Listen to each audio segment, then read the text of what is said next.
જય હિન્દ અને જય ભારત અને સ્વાગત છે એક નવા વ્લોગ વિડીયોની અંદર। અને આજની તારીખ છે 28/10/2025 અને એક વખત ફરીથી એક કમોસમી વરસાદની ઋતુને નુકસાન થઈ ગયું છે। તો આ જસ્ટ અત્યારે ફાઈબરું છે એ અહીંયા કિનારે છે આ બધા અને બોટું પણ છે। તો ખરેખર અત્યારે માછીમારોને ઘણું બધું વેચવું પડતું હોય છે અને ખાસ કરીને આવી રીતે વરસાદ અચાનક આવી છે અને એમાં પણ 2 થી 3 દિવસથી આવી હાલત છે। તો એક માછીમારનો સપુત્ર તરીકે હું સરકારને એટલું જ કહેવા માંગીશ કે સરકાર અમને થોડી ઘણી આમાં મદદ કરે, ક્યાંક ને ક્યાંક સબસિડી રૂપે ખાતાની અંદર પૈસા કે નાખે, જેથી કરીને માછીમારોની જે આવી પરિસ્થિતિ આવતી હોય તો એમાં રાહત મળે, જેવી રીતે ખેડૂતને મદદ કરે છે। ખેડૂત પણ આ દેશનો એક નાગરિક છે, કેમ કે ખેતી કરે છે પ્લસ એ બાજરો ઘઉં હોય તો એ બધી આપણી ખાઈએ એના ઉપર જ આધારિત છે। એટલે જેવી રીતે ખેડૂતને પણ જો મદદ કરે છે તો માછીમારને કેમ નથી કરતા? તો આવી રીતનો આ મારો પ્રશ્ન છે સરકારને। તો રિક્વેસ્ટ કરું છું કે સરકાર મદદ કરે। તો અત્યારની જે પરિસ્થિતિ છે એ બધી બોટુને અહીંયા આવી છે। તો આપણી લેટ થઈ ગયા એની પાછળનું કારણ છે કે આપણી પણ બોટું આવી હતી અને આપણે પણ કામ ઉપર જ હતા, ત્યારે જસ્ટ ફ્રી થયા છે એટલા માટે અત્યારે આપણી વ્લોગ ચાલુ કર્યો છે રાત્રે। હજી વાગ્યા છે 6:30 જેવું વાગ્યું છે અને અત્યારે શિયાળાની ઋતુ હવે ધીરે ધીરે બેસે છે એટલા માટે અત્યારે અંધારું થઈ ગયું છે। તો જો આ બધી બોટું છે અને આ ખલાસીઓ અત્યારે ઊભા છે। તો જો આ છે ને આખી ભરાઈ ગઈ છે ગોડી અને અહીંયા નારો બાંધી લીધો છે મોટો। તો આ બધી બોટું અત્યારે છે અહીંયા કિનારે આવી ગઈ છે કિનારે। મિત્રો આપણે હવે પંજાબ વિસ્તારમાં નજર કરવા જશું, જેથી કરીને તમને પણ ખબર પડે કે માછીમારની હાલત કેવી છે। તો ચાલો લેટ્સ ગો। તો મિત્રો આ બધી બોટું છે, જો અત્યારે બોટું મિત્રો કિનારે છે।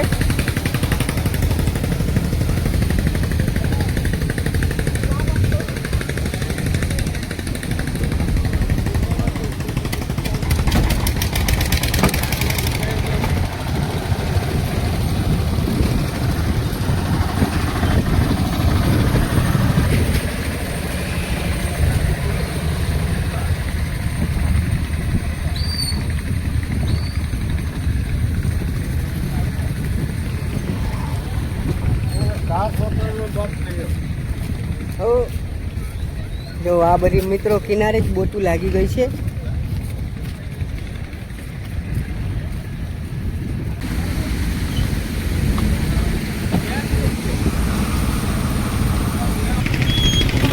તો આખી પટ્ટી ઉપર બોટું જ છે અત્યારે। થોડુંક રિઝલ્ટ બરોબર જો હવે થોડુંક રિઝલ્ટ આવે છે। તો મિત્રો જો આવી રીતે બધી બોટું કિનારે છે, આ બધી બોટું છે અને આ બધા ફાઈબરું છે। તો મિત્રો જો આપણી ગાડી ઉપરથી આ શૂટિંગ લેતા હતા અને આપણી ગાડી અહીંયા મૂકી લીધી છે અને આ આપણી ગાડી છે। તો મિત્રો અહીંયા એક પણ લાઇટ નથી, એના કારણે આપણે છે ને લાઇટ ચાલુ રાખીને શૂટિંગ ઉતારવું પડ્યું છે અને ખરેખર બહુ એટલે બહુ અહીંયા એક પણ લાઇટ નથી અને અંધારું પણ ખૂબ વધારે છે। તો એક રિક્વેસ્ટ છે કે લાઇટનું કનેક્શન અહીંયા જોડી લઈ। તો મિત્રો ગુડ મોર્નિંગ અને બીજો દિવસ ઉગી ગયો છે અને આજનો દિવસ જોવા જઈએ તો પાણીનું જળસ્તર ખૂબ દરિયાની અંદર વધી ગયું છે। તો જોઉં મિત્રો એટલું બધી જળસ્તર આવું ક્યારેય ના થાય। તો અત્યારે જે કરંટને જોવા મળે છે આ દરિયાની અંદર અને જો એટલું બધી પાણીનું સ્તર વધી ગયું છે, ઓલી બાજુ પણ વધી ગયું છે અને આ બાજુ પણ પાણીનું સ્તર વધી ગયું છે। તો જો આવી રીતની અત્યારે છે પરિસ્થિતિ અને જૂર છે જે એ આખે આમ દરિયો લઈ જાય છે।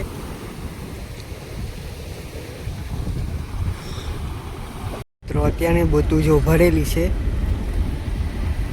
એ રીતે માર ખાલી કરવો પડે છે વાંથી લઈને। જો અહીંયા આવી રીતે જો આવી રીતે નારા બાંધવા પડે મજબૂત અને આ છે મેન એનું ગેટ છે, આ પસાર થઈ જાય એટલે ફિશિંગમાં નીકળવાનું આ ગેટ છે। અને જો બોટું કેટલી હલે છે।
તો મિત્રો અત્યારે જસ્ટ હું આવ્યો હતો નજર કરવા માટે કે દંગાઓની પરિસ્થિતિ કેવી છે. તો અમારા મિત્રો સાથે મળ્યા છે, તો એમની સાથે પણ તમારે મુલાકાત કરાવું. તો આ બધા અમારા મિત્રો છે. કેમ છો? મજામાં? તો હમણાંની જે પરિસ્થિતિ છે, વાવાઝોડું ને આવ્યું છે, તો એમાં કેવું છે? બહુ તકલીફ જેવું છે. તકલીફ છે.